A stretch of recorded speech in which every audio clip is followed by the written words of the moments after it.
طائف میں جناب جبریل امین نے بھی چکچاک کیا تھا جب دائی حلیمہ کے وہاں تھے، تب بھی خون کے قطرات نکلے، لیکن جب مسجد حرام میں چاک کر کے آب زمزم سے دھویا گیا، یہ فلسفہ نہیں سمجھ میں آیا کہ دل کو پاک کرنا تھا یا زمزم کی تاثیر بڑھانی تھی۔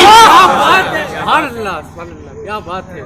معلوم یہ ہوا کہ وہ ایک پیغمبر کی ایڑیوں سے منسوب تھا نا، محترم تھا، لیکن اب اس لیے اور محترم ہے کہ خلیل اللہ کی ایک ٹھوکر سے جو چشمہ نکلا تھا وہ اپنا مقام اپنے وقت تک ضرور رکھتا تھا، مگر معراج میں اس دل کو قلب مصطفیٰ سے مسح ہونے کا احساس ہو گیا۔ غور کریں،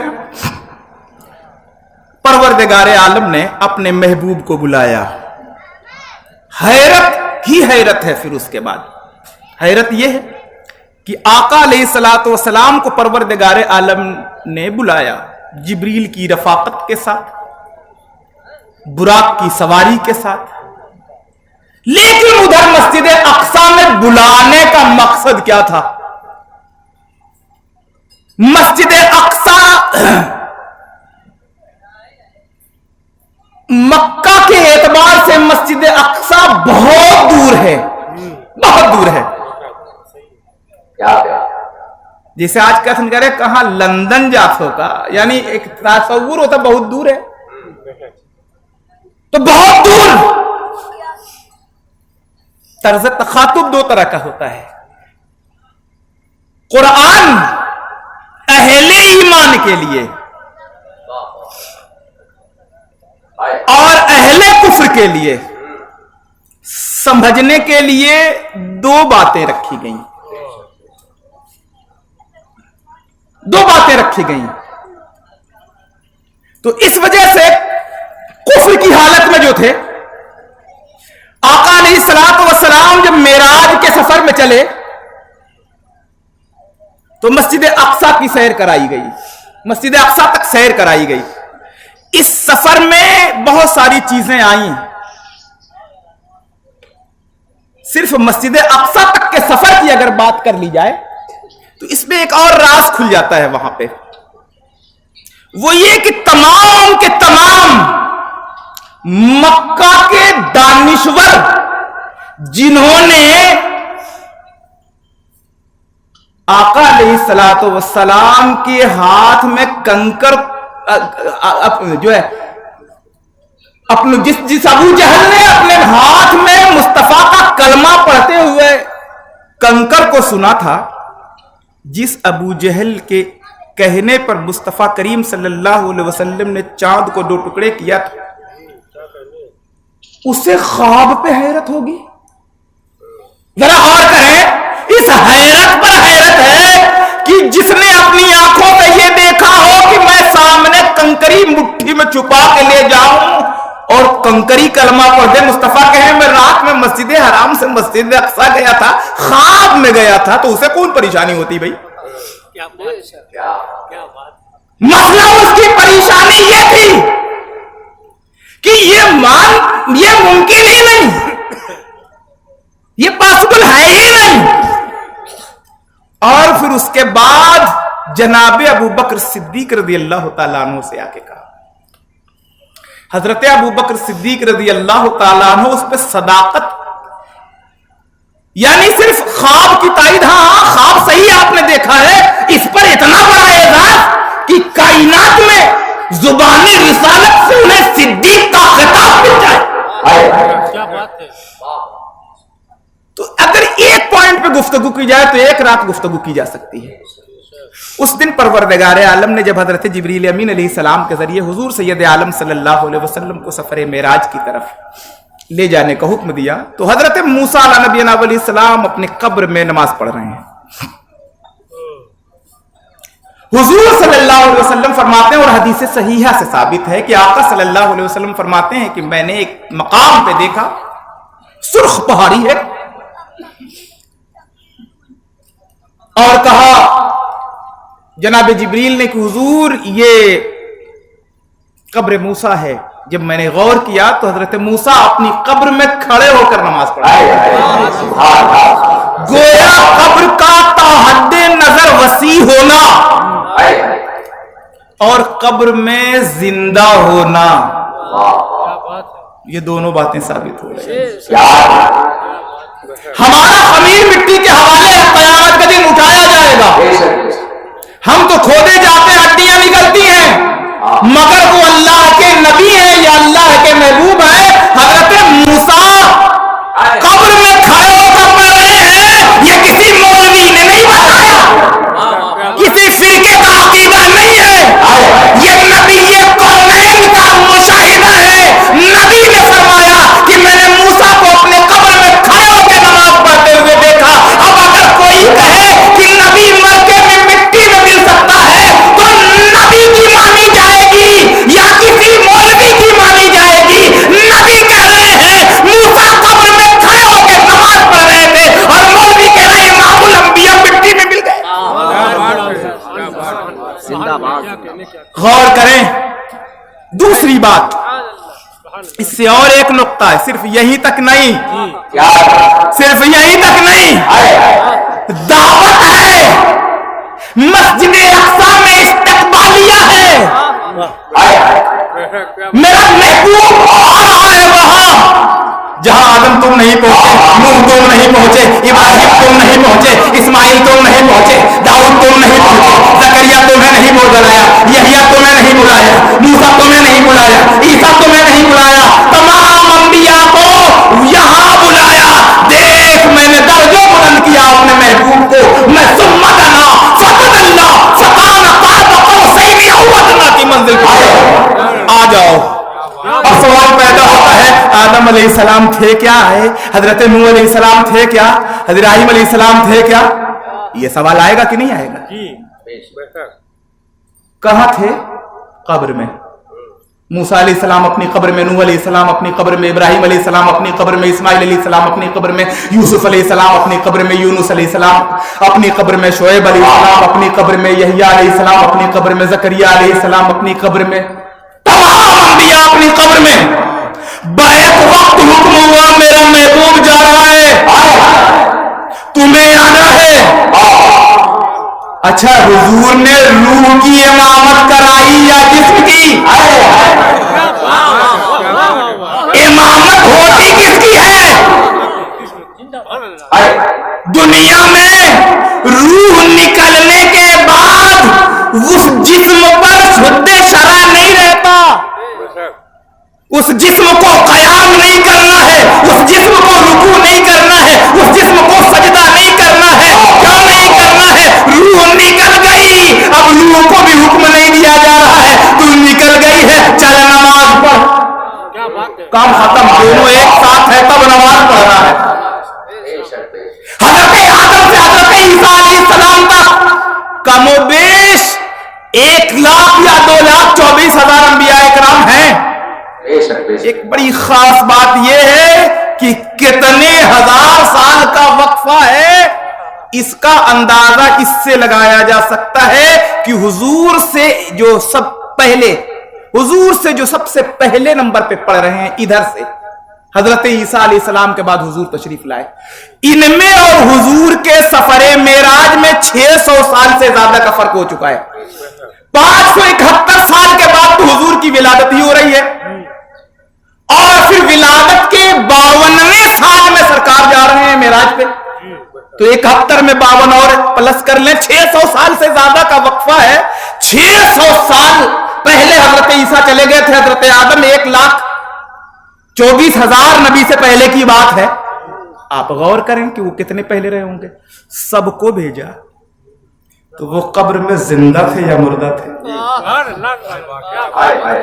اگر مردہ تھے تو جو پروردگار اتنے کم مدت میں، اتنے کم ٹائم میں کہ پورے سفر میں زنجیر ہل رہی تھی، بستر گرم تھا،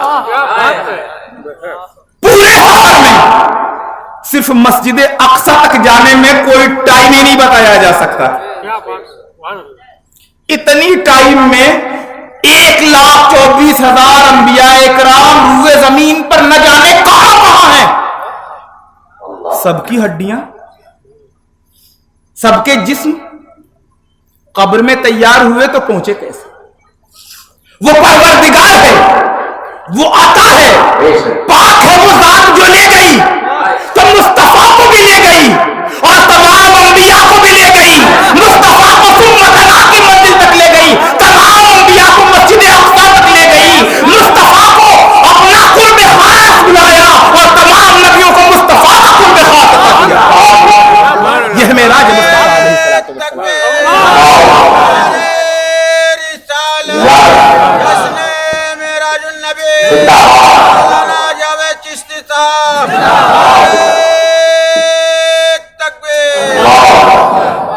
یہ ہے معراج مصطفیٰ. اب آپ دیکھیں کہ معراج مصطفیٰ علیہ السلام پر اگر گفتگو کی جائے تو پوری رات گفتگو کی جا سکتی ہے. پروردگار عالم نے حضرت آدم علیہ السلام سے لے کر حضرت عیسیٰ علیہ السلام تک تمام نبیوں کو زندہ کیا یا زندہ تھے؟ تمام نبی. آئیے حضرت علماء